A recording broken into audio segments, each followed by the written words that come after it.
The breath of 150,000 men crystallized into ice the moment they stepped onto the frozen Yalu River on the night of October 8, 1950. This is the story that changed the course of the Korean War, and perhaps the Cold War itself. When Mao Zedong ordered the Chinese People's Volunteers to cross into North Korea, he wasn't just sending troops to aid a communist ally. He was hurling a peasant army into a collision with the world's most technologically advanced military, betting that revolutionary fervor and human endurance could overcome steel and firepower. The outcome would determine whether American forces reached the Chinese border, whether the Korean peninsula would be unified under Western influence, and whether the young People's Republic of China would survive its first major international test. Under the command of General Peng Dehuai, the 9th Army Group began their crossing in darkness. The sound was like a whispered avalanche, thousands of cotton-soled boots crunching across frost-hardened ground, the metallic clink of weapons and ammunition, and the occasional sharp crack of ice beneath the weight of supply carts. Many of these soldiers had never experienced winter this far north. They came from the rice paddies of East China, where the harshest cold might drop to freezing for a few weeks. Now they marched into temperatures that would soon plunge to minus 30 degrees Celsius. General Song Shilun led this eastern wing of the intervention, commanding the 20th, 26th, and 27th Armies. His intelligence estimates suggested the American X-Corps numbered around 100,000 men, but the prize was more specific: the complete destruction of the 1st Marine Division. Chinese staff officers had studied the terrain around the Chosin Reservoir and identified it as perfect for encirclement. The Americans would be strung out along a single supply road, surrounded by ridgelines that Chinese infantry could occupy under cover of darkness.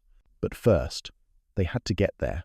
The march north became a test of endurance that would have broken most armies before they fired a shot. Chinese soldiers moved 30 to 40 kilometers each night, following ridgeline trails to avoid American aircraft during daylight hours. Movement orders emphasized silence and dispersion. Men were to maintain 5 to 10 meter intervals. No talking above a whisper, no smoking, no fires. The only sounds permitted were the soft jingle of equipment and the rhythm of feet against frozen earth. As they climbed higher into the mountains, the cold began to bite with a ferocity none had imagined. Soldiers wrapped newspapers around their feet inside thin cotton shoes. Their quilted uniforms, designed for the milder climates of southern China, offered little protection against the Siberian winds that howled through the peaks. Canteens turned to blocks of ice within hours, forcing men to melt snow in their mouths for water. The standard rations, frozen sorghum cakes, raw corn kernels, and handfuls of soybeans became so hard they could chip teeth. Yet there was something almost supernatural about their determination. These were men who had survived the Japanese invasion, the civil war against the nationalists, and years of revolutionary struggle. They had been told they were crossing the Yalu to resist America, aid Korea, and many genuinely believed they were fighting to protect their homeland from imperialist invasion. Political officers held motivational talks at dusk, quoting Mao's directive to fight one battle, annihilate one unit, before the columns disappeared into the black wind. The Americans had no idea they were coming. Chinese scouts had already identified their target areas along the reservoir. Udam-ni, where the 5th and 7th Marines had established their forward positions. Hagaru-ri, the vital supply hub where the Americans were frantically building an airstrip. Koto-ri, and the winding mountain road that connected these scattered positions like beads on a string. Cut that road, isolate those bases, and the Marines would be trapped in a frozen wasteland with no hope of escape. But the mountains themselves seemed determined to kill the Chinese before they could reach their enemies. Entire companies began reporting frostbite casualties in numbers that exceeded combat losses. Men's breath froze on their scarves within seconds of exhaling. Rifle bolts seized from congealed oil, forcing soldiers to urinate on their weapons to thaw the mechanisms. Some units discovered that grenades wouldn't detonate because the fuses had stiffened in the extreme. Cold men began warming them inside their cotton coats before throwing them. The forest around them turned into a crystalline cathedral of death and beauty. Pine boughs bent under the weight of snow until they formed white tunnels along the trails. Ice formed on beards and eyebrows until faces looked like frost-carved masks. The silence was so complete that the snap of a twig could be heard from hundreds of meters away, which made movement even more challenging as thousands of men tried to ghost through the wilderness without detection. Supply lines stretched impossibly thin behind them. Pack animals, mules and horses brought from warmer climates began dying from the cold. Sledges improvised from door planks became the primary means of moving ammunition and medical supplies. Communication relied almost entirely on runners, as few units possessed radios, and those they had often failed in the extreme temperatures. As the first elements of the 9th Army Group reached their attack positions in late November, they could see the glow of American positions in the valleys below the warm yellow light of generators and heaters that must have seemed like glimpses of paradise to men who hadn't been truly warm in weeks. Imagine spending 3 weeks marching through terrain that could kill you with exposure alone, knowing that your reward would be to attack the most elite fighting force in the world with weapons that might not function in the cold. If you're enjoying this deep dive into one of the most brutal battles of the Korean War, hit that like button and subscribe for more untold stories from the Chinese perspective. I'm recording this on Monday evening here in California, and I'd love to hear from international viewers. Drop a comment about where you're watching from. The bugles would sound at sunset on November 27th, and the most savage winter battle in modern history would begin. Long notes pierced the frozen darkness above Udamni at 11:30 p.m. on November 27th, followed by 3 sharp blasts that echoed off granite like metallic ghosts. The Chinese had spent weeks perfecting this moment, the synchronized destruction of the most elite division in the American military. But what the Marines heard that night wasn't just the sound of bugles. It was the death song of an ancient way of war colliding with the modern age.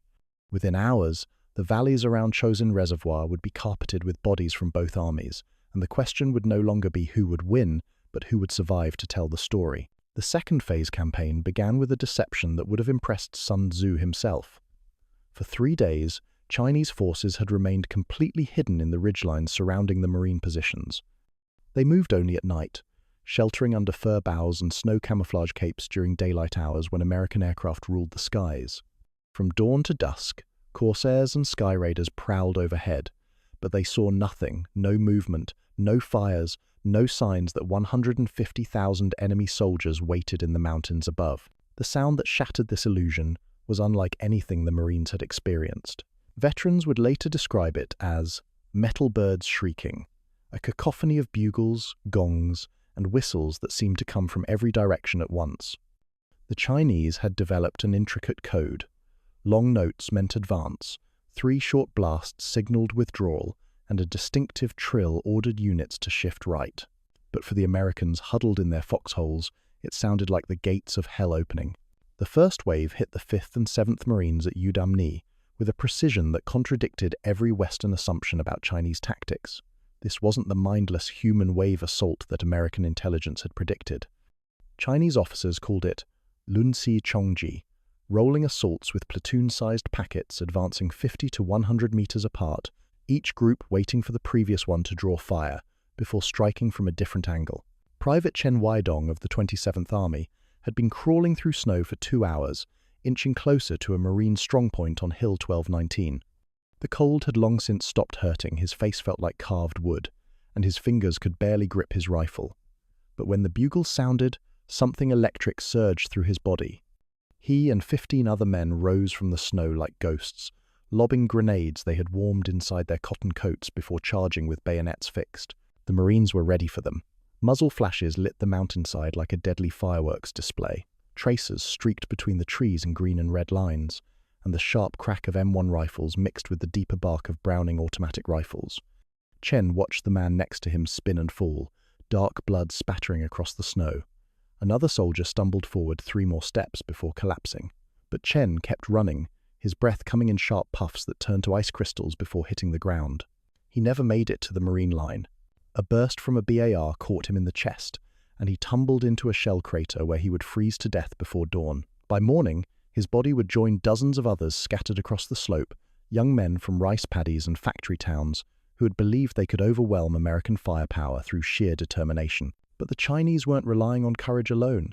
Sapper teams had spent days infiltrating behind Marine lines, carrying 2 to 4 kilograms of TNT in canvas satchels. As the frontal assaults drew attention, these demolition specialists crept toward supply dumps, vehicle parks, and communication lines. One team managed to crawl beneath a halted truck and detonate their charge. The shockwave was felt 300 meters away on the slopes above. At Hagaru-ri, the 20th Army pressed against the perimeter with a different approach. Chinese artillery was sparse, mostly captured American bazookas and light mortars, so they relied on stealth and night fighting. Machine gun teams positioned their weapons on reverse slopes to avoid counter-battery fire, with barrel crews swapping guns every 200 rounds to prevent the metal from cracking in the extreme cold.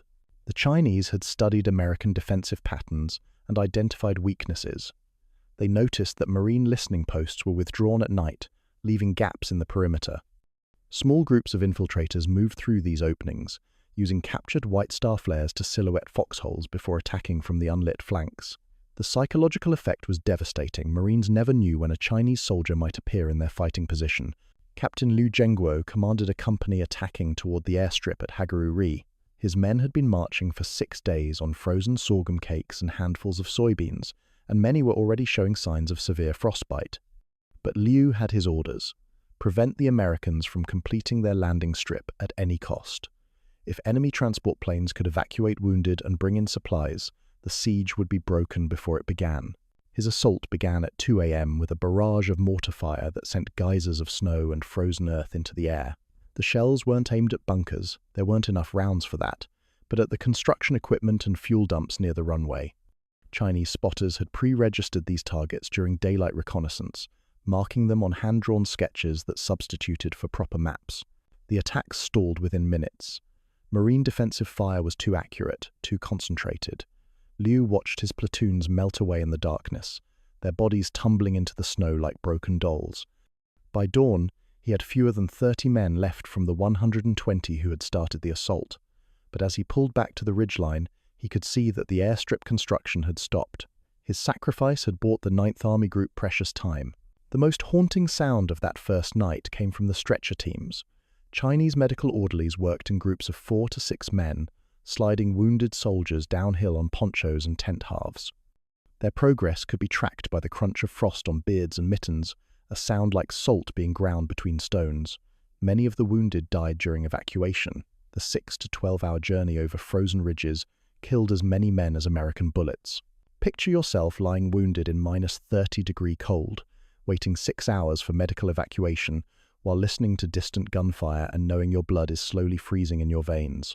As the sun rose on November 28th, both armies began to understand the true nature of the battle they had entered.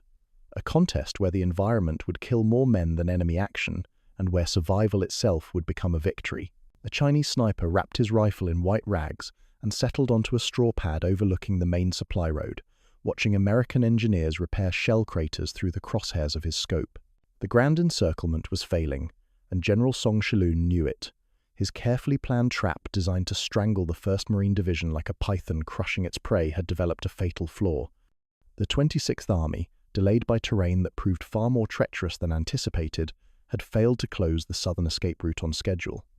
As Song would later lament in his field reports, it was a net with one knot loose, and through that gap, 15,000 Marines might slip away to fight another day. The mountains themselves had become an enemy more ruthless than any human adversary. Chinese units that looked formidable on paper, regiments of 3,000 men, each were hemorrhaging strength to an opponent that never slept and never missed. Frostbite cases surged past 10,000 within the first week, exceeding combat casualties in some formations. Entire companies reported 50% of their men unable to fight, not from American bullets, but from blackened toes and fingers that snapped off like brittle twigs. At Toktong Pass, a narrow bottleneck just 1.6 kilometers wide, Chinese companies hurled themselves against Marine positions in a series of night attacks that turned the snow crimson.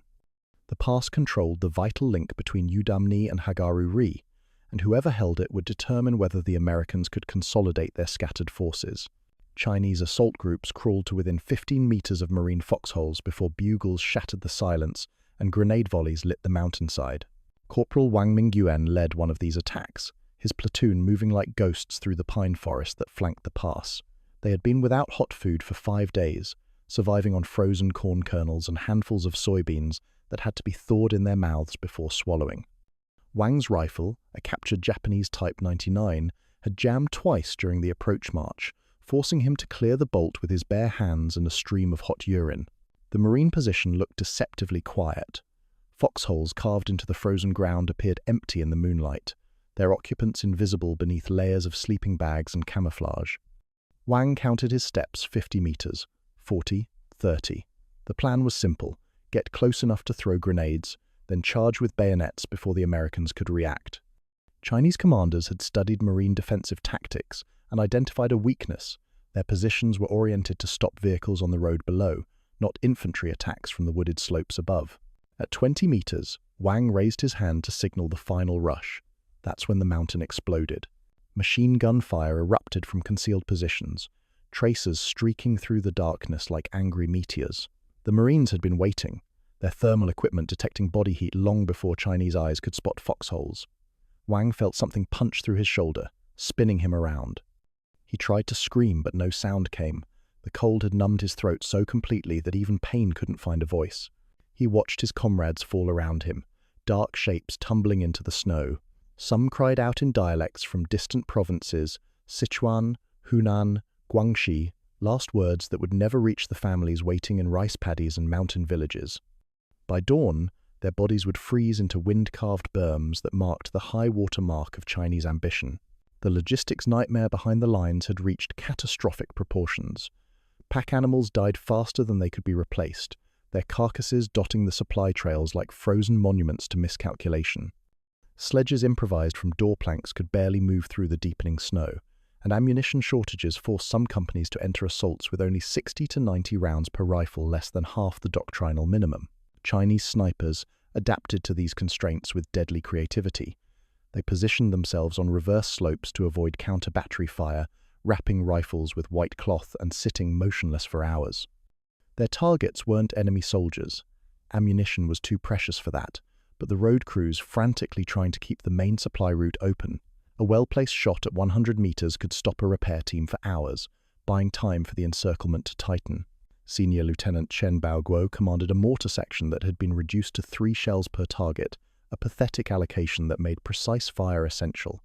His crews pre-registered kill sacks at terrain features with names like Tiger's Mouth and Goat's Neck, marking them on hand-sketched maps that substituted for proper military charts. When American vehicles appeared in these zones, Chen's men had seconds to adjust elevation and fire before the opportunity vanished. The cultural divide between Chinese and American approaches to warfare became starkly apparent in the frozen valleys. Where Marines relied on overwhelming firepower and technological superiority, Chinese forces emphasized stealth, endurance, and psychological warfare. Bugles weren't just communication devices, they were weapons designed to shatter enemy morale through sound alone. The echoes bouncing off granite cliffs created an acoustic nightmare that made it impossible to determine the size or location of attacking forces.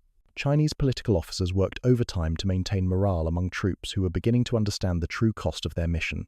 They distributed hand-copied news digests, reporting imaginary victories US, retreat from Yalu front, and held motivational talks that quoted Mao's directive to accept 3 to 5 casualties for every American killed. The math was brutal but necessary. Revolutionary fervor had to overcome technological disadvantage. The breakdown in Chinese communications created opportunities for tactical innovation that field commanders exploited with desperate creativity. Unable to coordinate complex maneuvers through radio, units developed a system of visual signals using captured American flares. White star flares silhouetted Marine positions for follow-up attacks from unlit flanks. Red flares marked targets for mortar fire. Green flares signaled withdrawal when positions became untenable. But perhaps the most haunting aspect of the Chinese experience at Chosin was the growing realization that their enemies were suffering too. Captured Marines spoke of frostbite casualties, frozen weapons, and supply shortages that mirrored Chinese problems. The difference was that American wounded could be evacuated by aircraft to heated medical facilities, while Chinese casualties faced 6-hour sledge rides over frozen ridges that killed as many men as the original wounds. Chinese stretcher teams developed a grim ritual for marking the dead.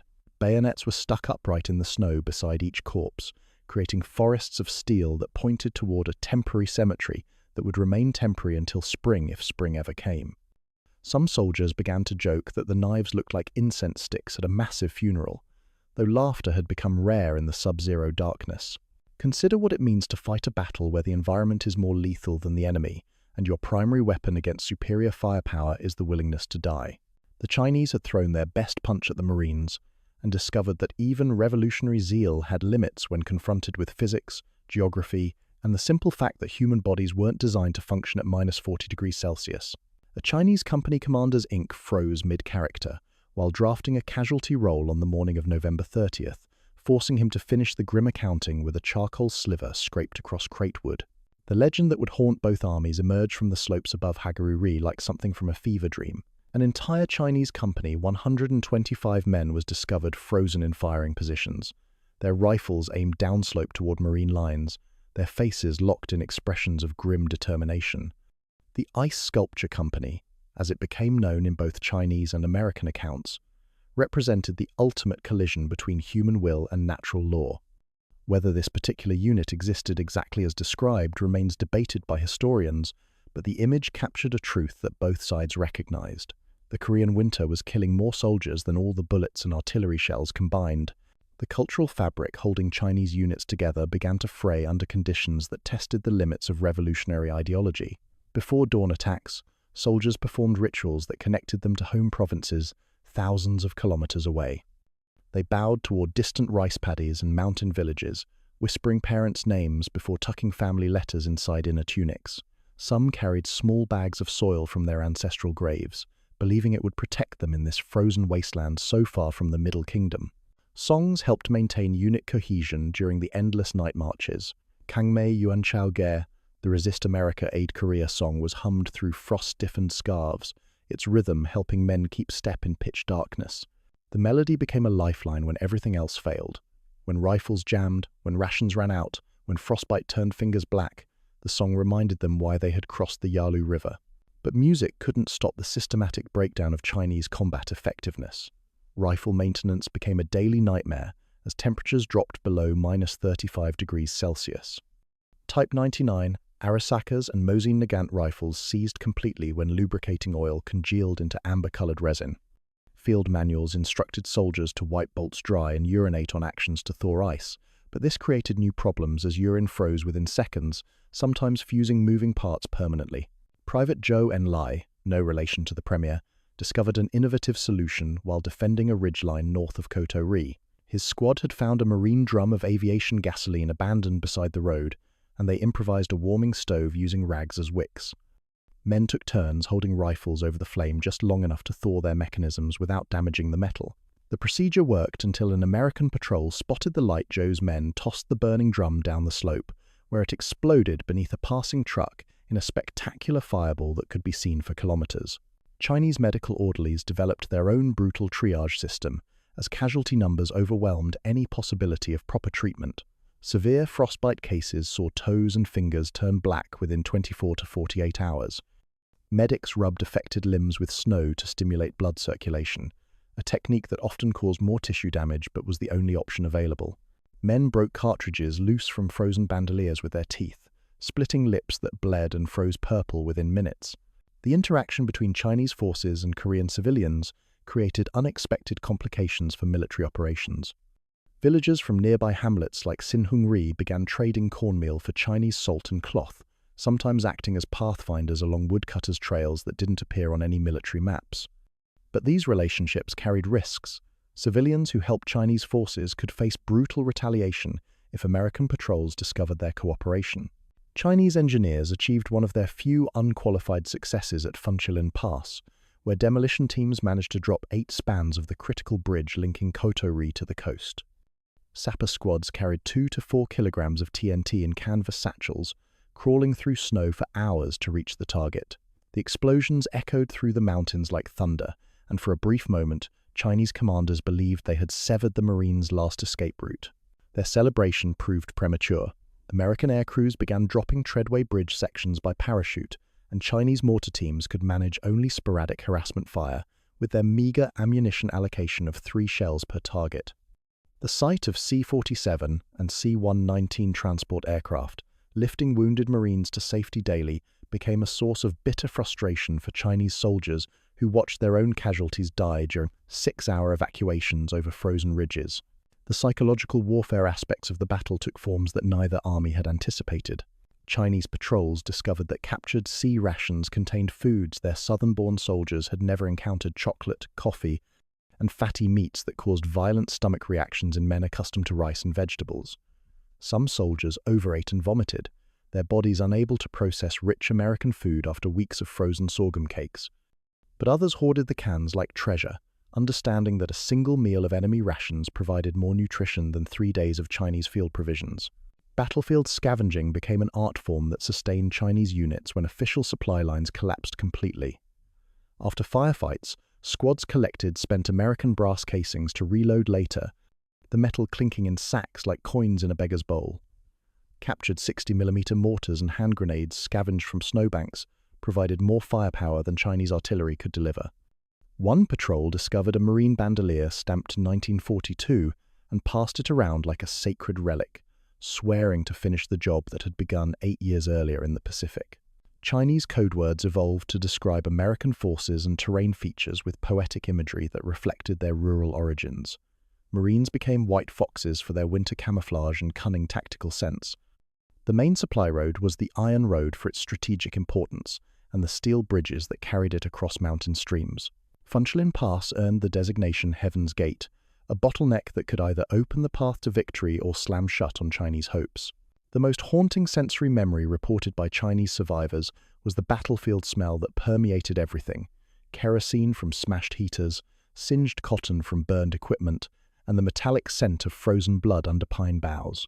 These odors would trigger flashbacks for decades, transporting veterans back to ridgelines where young men from across China had learned that revolutionary slogans provided little warmth at -40 degrees. Consider lying in a snow cave for days without heat, listening to distant artillery, and knowing that your primary enemy isn't the Americans shooting at you, but the simple fact that water freezes at 32 degrees Fahrenheit.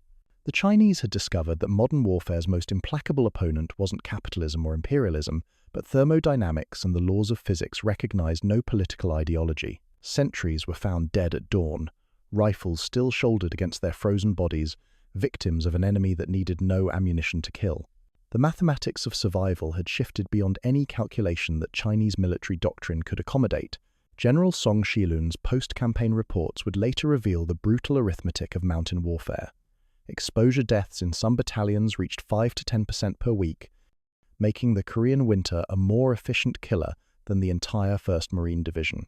The 9th Army Group was dissolving not through battlefield defeat, but through a systematic process of cellular breakdown that turned revolutionary soldiers into ice sculptures faster than they could be replaced. Chinese battalion commanders began filing reports that read like medical case studies rather than military assessments. Ammunition consumption logs showed companies entering assaults with 60 to 90 rounds per rifle and 2 to 3 grenades per man allocations, so far below doctrinal standards that attack plans had to be rewritten around the assumption of immediate resupply from captured American positions. The strategy worked occasionally, but more often resulted in Chinese soldiers charging machine gun nests with empty weapons, relying on bayonets and pure desperation. The evacuation of Chinese wounded became a horror that tested the limits of human endurance.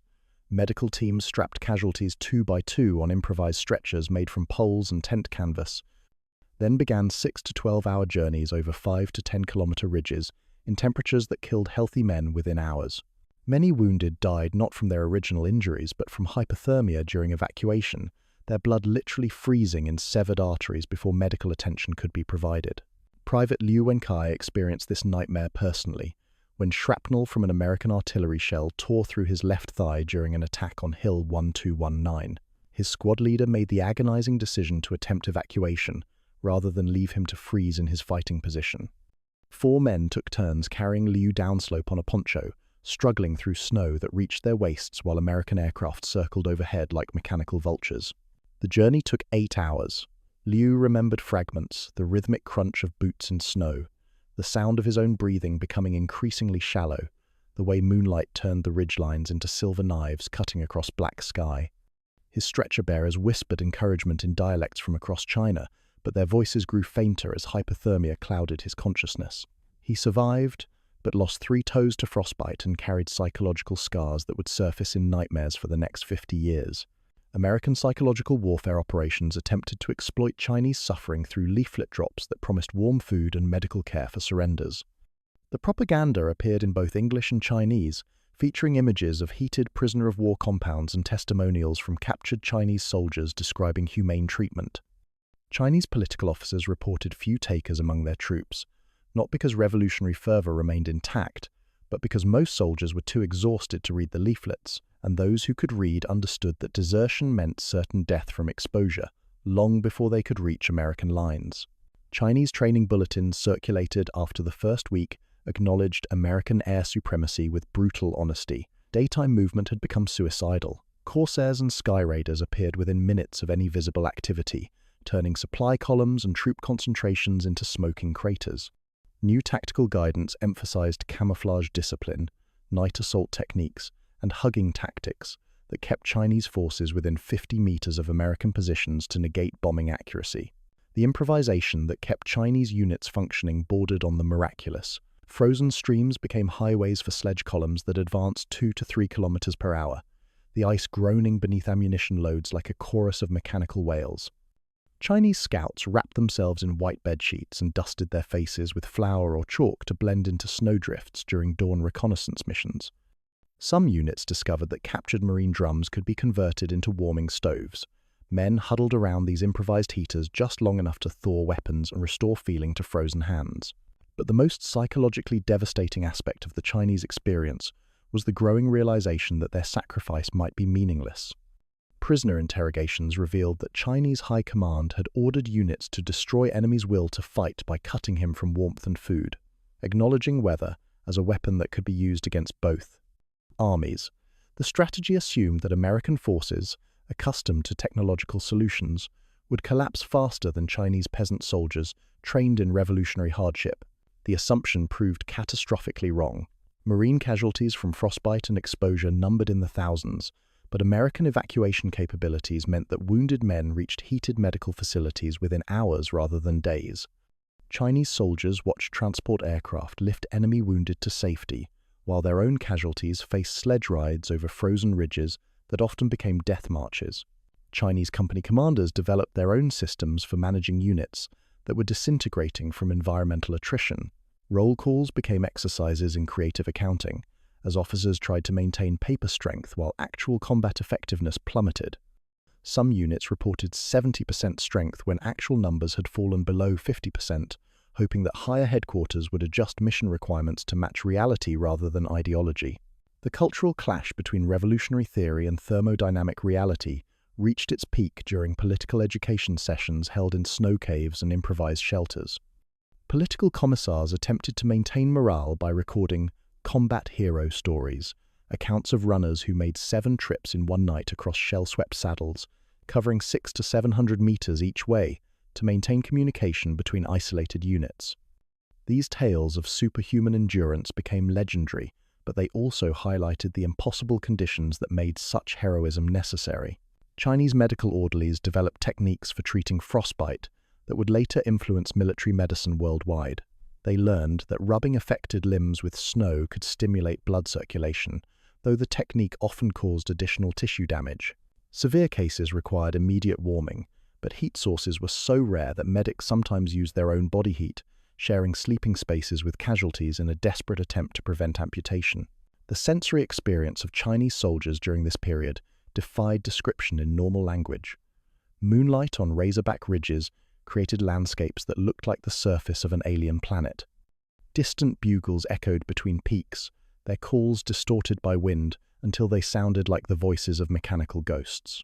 Wind hissed through larch forests with a sound like escaping steam, and breath crystals fell like ground stars at -35 degrees Celsius. Imagine serving as a runner between isolated units, crossing open ground where the margin between life and death is measured in minutes, and knowing that your message might be obsolete before you can deliver it. The Chinese had entered this battle believing that revolutionary will could overcome any material disadvantage, but they were learning that some laws, the laws of physics, recognized no political authority. Chinese mortar crews discovered that 3 shells per target wasn't warfare, it was rationed desperation wrapped in revolutionary rhetoric. The strategic reality that Chinese commanders had refused to acknowledge was finally breaking through layers of political orthodoxy and wishful thinking. The Marines weren't collapsing under pressure. They were adapting, consolidating, and preparing to fight their way out of the trap with a methodical brutality that respected neither ideology nor sacrifice. What had begun as Operation Annihilation, the complete destruction of the 1st Marine Division, was transforming into something far more ominous, a fighting withdrawal that would demonstrate American military competence at its most lethal. Chinese artillery commanders faced constraints that would have been comical if they weren't tragic. Senior Lieutenant Chen Baoguo's mortar section had been allocated exactly 9 rounds for an entire day of operations, 3 shells per registered target. His crews spent hours calculating precise firing solutions for positions with poetic names like Tiger's Mouth and Goat's Neck, knowing they would get exactly 1 chance to achieve decisive effects.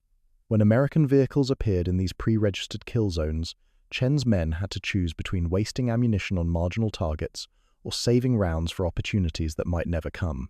The psychological impact of this ammunition shortage rippled through Chinese ranks like a virus of doubt. Soldiers who had been told they were liberating Korea began to understand that their own supply system couldn't sustain a week of serious combat. Units relied increasingly on captured American equipment, 60mm mortars, hand grenades scavenged from snowbanks, and bazookas taken from overrun positions. The irony was bitter. Chinese revolutionary forces were becoming dependent on capitalist weapons to continue their socialist crusade.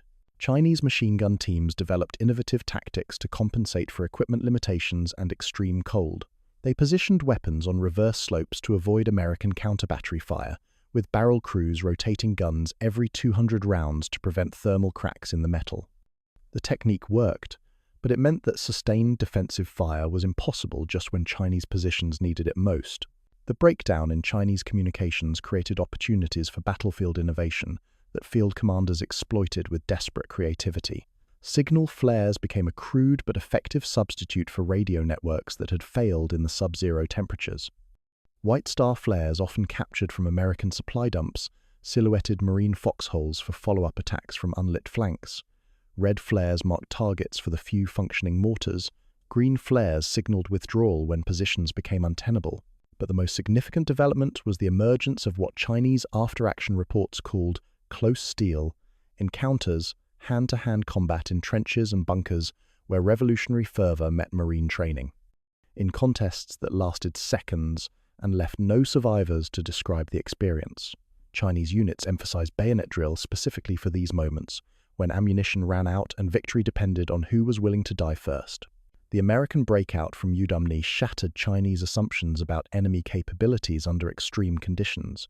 Marine units that should have been demoralized by a week of siege instead launched coordinated attacks that sliced through regimental boundaries like heated knives through frozen butter. Chinese commanders discovered that their carefully planned ambush positions became death traps when Marines advanced with close air support and overwhelming firepower concentration. Captain Liu Zhengguo's company, reduced to 30 men from the 120 who had started the campaign, found themselves defending a ridgeline that American forces needed to clear for their breakout. Liu had positioned his survivors in snow caves and improvised bunkers, hoping to delay the enemy advance long enough for reinforcements that would never arrive. His men had spent 3 days without hot food, surviving on handfuls of soybeans and melted snow. The marine attack began at dawn, with an artillery barrage that turned Liu's position into a moonscape of craters and shattered trees. Naval gunfire from destroyers in the distant harbour added 8-inch shells that arrived with freight train roars and explosions that could be felt through rock. Then came the close air support corsairs diving from the grey sky with rockets and napalm that turned snow to steam and men to charcoal. Liu watched his platoons disappear in minutes. The Americans weren't attacking with desperate courage. They were advancing with professional competence that treated Chinese resistance as a technical problem to be solved through applied violence. When Marine infantry finally reached Liu's position, they found him alone among the bodies of his men, too frozen to operate his rifle but still trying to pull the trigger with numb fingers. Chinese prisoner interrogation later revealed the strategic miscalculation that had doomed the entire campaign. American forces possessed evacuation capabilities that Chinese planners had failed to comprehend. Where Chinese wounded faced 6-hour sledge rides over frozen ridges, Marine casualties were lifted by helicopter to heated aid stations within minutes. The psychological impact was devastating. Chinese soldiers could see their enemies' wounded being saved while their own comrades died from treatable injuries. The construction of the airstrip at Hagaruri became a symbol of this technological disparity. Chinese forces had attacked the construction site repeatedly, sacrificing hundreds of men to prevent its completion. But American engineering capabilities, protected by overwhelming firepower, completed the runway despite constant harassment. Transport aircraft began landing within days, bringing supplies, evacuating wounded, and demonstrating that American logistics could function even in the most hostile environment. Chinese code words for describing the battle reflected a growing understanding of their tactical situation. Marines had become white foxes, cunning predators, who used superior technology to compensate for numerical disadvantage. The main supply road was the Iron Road, a steel lifeline that American forces would defend with everything they possessed. Funchilin Pass earned the designation Heaven's Gate, the choke point where Chinese hopes would either triumph or die completely. The sensory experience of Chinese retreat began before any formal orders were issued. Units that had advanced with revolutionary songs and political slogans began withdrawing with the silent efficiency of men who understood that survival required abandoning everything except the ability to move. The sound of American artillery became a constant background noise, like mechanical thunder that never stopped rolling across the mountains. Chinese stretcher teams continued their grim work, even as the offensive collapsed around them.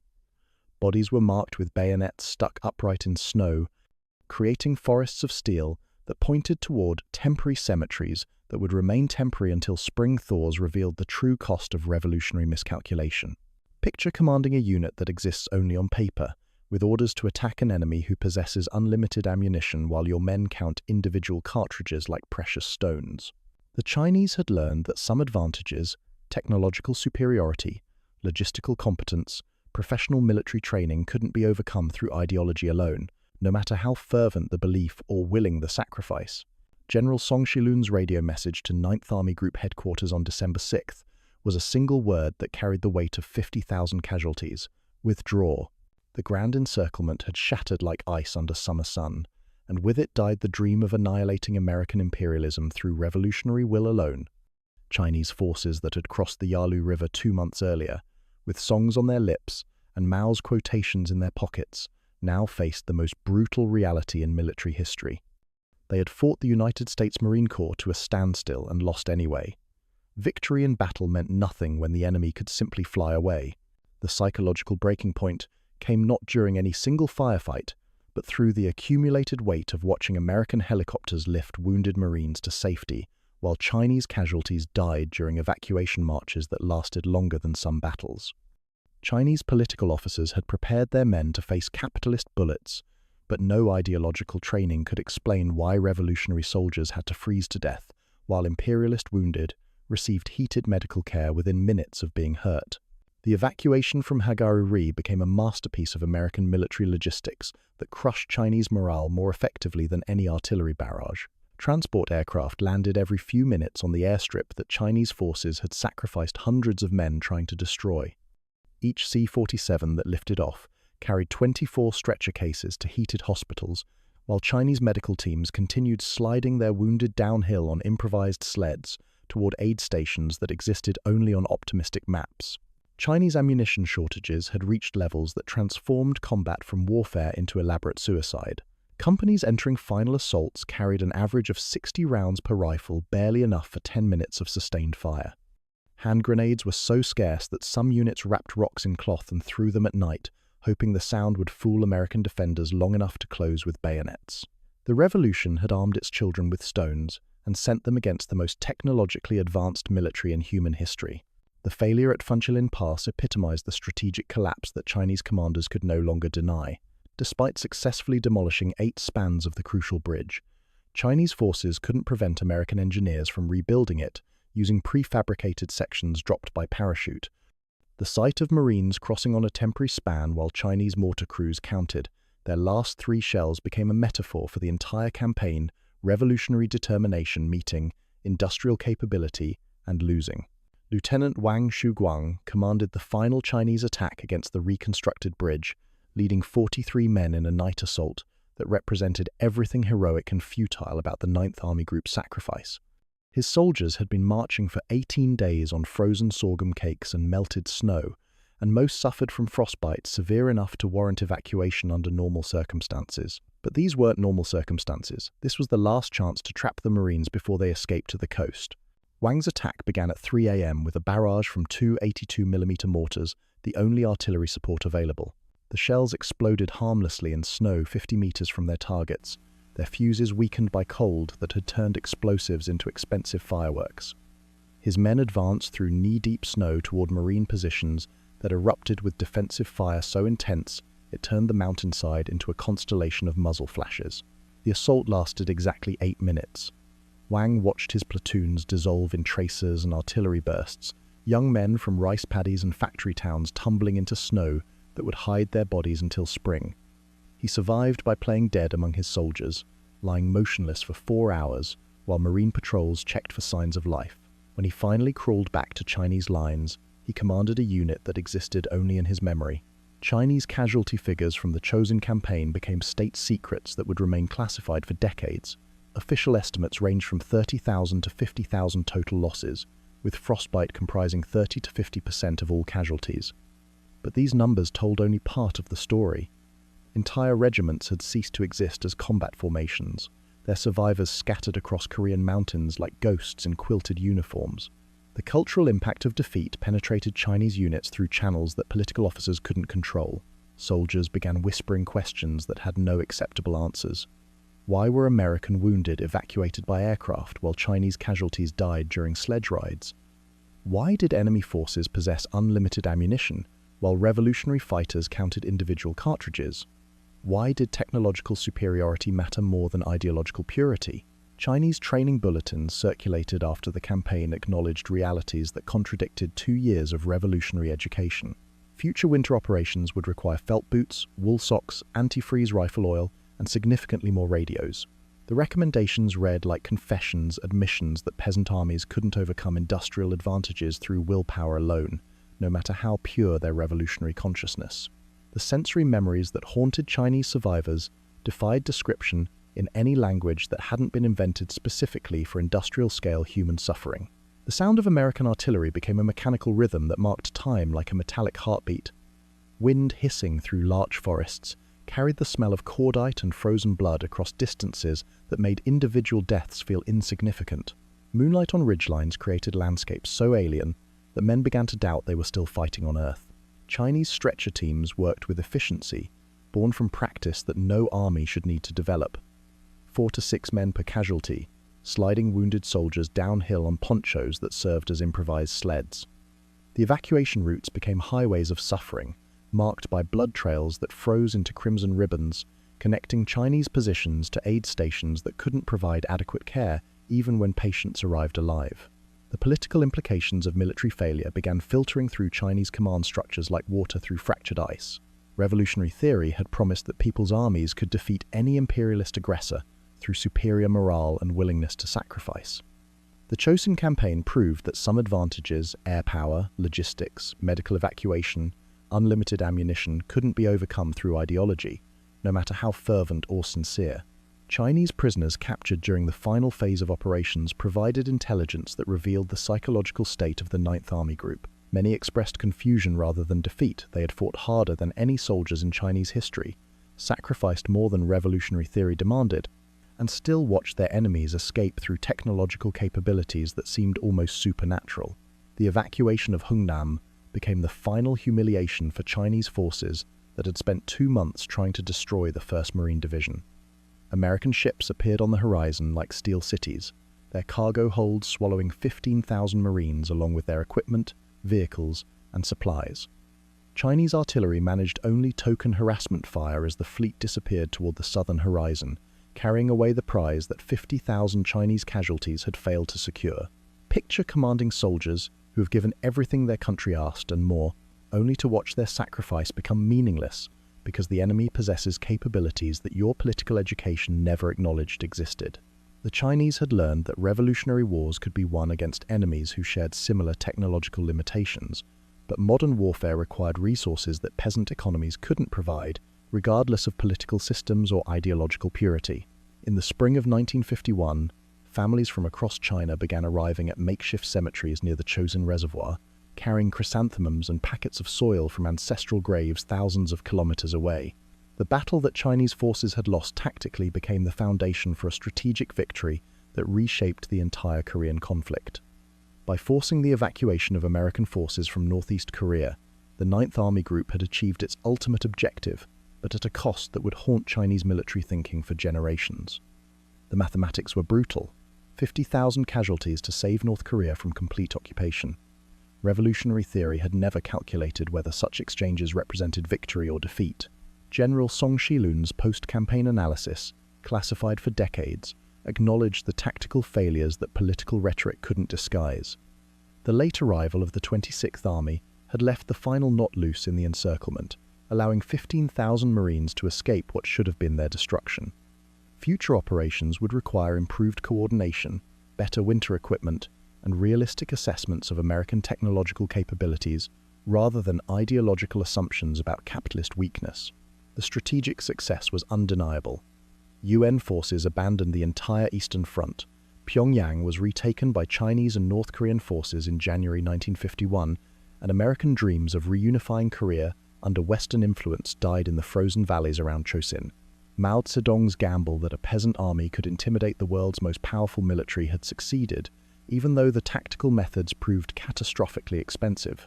Chinese training reforms implemented after Chosin read like confessions of previous inadequacy. Future winter campaigns would require felt boots instead of cotton shoes, wool socks rather than newspaper wrapping, antifreeze rifle oil to prevent weapon failures, and significantly more radios to maintain communication in extreme conditions. The recommendations tacitly admitted that revolutionary enthusiasm couldn't overcome basic physics, no matter how pure the political consciousness of the soldiers involved. The human stories emerging from Chinese survivors revealed the psychological complexity of fighting a battle where victory and defeat became meaningless categories. Private Chen Weidong, who had survived a week in a snow cave after being separated from his unit, described returning to China with questions that revolutionary education couldn't answer. Why had American wounded received helicopter evacuation while Chinese casualties died during sledge rides over frozen ridges? Why did technological superiority matter more than willingness to sacrifice? Chinese medical innovations developed during the campaign influenced military medicine worldwide, though the improvements came at horrific cost. Treatment protocols for severe frostbite, techniques for warming frozen weapons, and methods for maintaining unit cohesion under extreme conditions became standard training materials. But these advances represented knowledge, purchased with the suffering of soldiers who had never experienced temperatures below freezing before crossing the Yalu River. The cultural memory of Chosin embedded itself in Chinese consciousness through channels that transcended official propaganda. Survivors returned to villages and factory towns with stories that emphasized sacrifice rather than victory, endurance rather than triumph. Parents received notification letters that described sons who had given everything in ice and fire, but the euphemisms couldn't disguise the reality that revolutionary war had consumed an entire generation of young men. Chinese prisoner interrogations conducted years later revealed the psychological impact of technological disparity on soldiers trained to believe in the superiority of people's armies. Many veterans expressed confusion rather than bitterness. They had fought harder than any soldiers in Chinese history, endured conditions that tested the limits of human physiology, and still watched their enemies escape through capabilities that seemed almost supernatural. The establishment of Chinese military cemeteries near the reservoir became an annual pilgrimage that connected families with the geographic reality of revolutionary sacrifice. Local gazettes published numbers of reinterments, as frozen ground yielded bodies each spring. Mothers and wives traveled from distant provinces to place chrysanthemums on graves marked only with wooden stakes, creating informal networks of grief that spanned the entire country. Chinese estimates of marine casualties proved significantly inflated in post-war analysis. Claims of 10,000 or more American losses were revised downward, as historical research revealed actual casualties closer to 4,500. The exaggerations reflected both propaganda requirements and genuine confusion about enemy capabilities. Chinese forces couldn't comprehend how quickly American medical evacuation prevented combat injuries from becoming combat deaths. The ammunition expenditure analyses conducted after the campaign revealed the logistical impossibility of sustaining Chinese offensive operations against technologically superior enemies. Companies had entered final assaults with 60 to 90 rounds per rifle and 2 to 3 grenades per man allocations that made tactical success dependent on immediate capture of enemy supplies. The strategy worked occasionally, but created a dependency relationship that transformed people's armies into scavengers of capitalist equipment. The legacy of Chosin in People's Republic memory became more complex than official narratives acknowledged. Films, museum exhibitions, and school texts emphasized the heroism of volunteers who had crossed the Yalu River to resist American imperialism, but survivor testimonies revealed darker truths about the cost of revolutionary warfare. Veterans spoke privately about comrades who had frozen to death in firing positions, about ammunition shortages that turned battles into elaborate suicides, about evacuation systems that killed more wounded than enemy fire. The strategic assessment of the campaign acknowledged both achievement and failure in terms that revolutionary theory struggled to accommodate. Chinese forces had prevented American occupation of North Korea and forced UN withdrawal from the Yalu border, fulfilling their primary mission. But tactical performance had revealed fundamental weaknesses in People's Army doctrine when confronted with industrial-age military capabilities. The sensory memories that haunted Chinese survivors defied integration into normal peacetime consciousness. The sound of American artillery became a mechanical heartbeat that marked time in nightmares. Wind through mountain passes carried the smell of cordite and frozen blood across decades of civilian life. Moonlight on any snow-covered landscape triggered flashbacks to ridgelines where young men had learned that some laws, the laws of physics, recognized no political ideology. Chinese commanders privately acknowledged that future conflicts would require different approaches to warfare. Guerrilla tactics that had succeeded against Japanese invaders and nationalist forces proved inadequate against enemies who possessed unlimited ammunition, air superiority, and medical evacuation capabilities. Revolutionary armies would need technological parity to achieve tactical success, regardless of ideological advantages. The final irony of the Chosin campaign was that Chinese strategic victory came not through defeating American forces, but through demonstrating that defeating them would cost more than any rational calculation could justify. The marine evacuation from Hungnam represented tactical American success, but the broader withdrawal from North Korea acknowledged Chinese strategic achievement. Both armies had learned lessons that would influence military thinking for generations. Consider that the greatest victories sometimes come not from destroying your enemies, but from convincing them that destroying you would cost more than they're willing to pay. The Chinese had crossed the Yalu River to save North Korea and discovered that modern warfare's most expensive currency wasn't ammunition or equipment, but the willingness to sacrifice entire generations for political objectives that transcended individual survival. They had paid that price and achieved their goal, but the receipt would be written in chrysanthemums placed on graves across a foreign mountain range where young men from rice paddies had learned that revolutionary wars could be won, but only by soldiers willing to become ice sculptures, pointing toward a future they would never see.